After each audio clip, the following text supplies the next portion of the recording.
ito na nag-uusap kami. Walang kaangas-angas. Diba? Walang kaangas-angas. Bigla ako nagiging Ang lamig ng kamay niya. Pero, tama din naman. Malaking pera ang 407. Yan, totoong pera na yan. Panalo pa rin. Panalo pa rin regardless.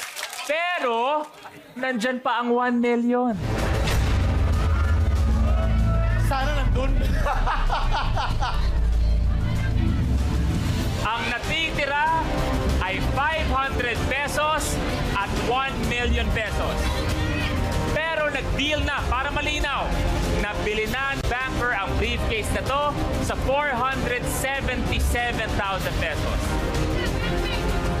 Ang laman ng briefcase number 14 ay 500 pesos!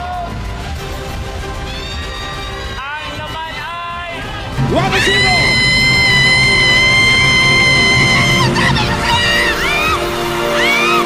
Pinang 1 milyon eh. Hindi ka pinakinggan. Sabi na... Oh, si Mami sino ba kasi. papakinggan? Ikaw ba o yung nanay? Sabi ko nga huwag makinig sa nanay, may sarili na siyang isip. ang laman Malaki na siya! ay 1 million pesos. Angie, pakibuksan please. Naramdaman mo na eh! Andun eh. Sa susunod, huwag ka magdala ng nanay.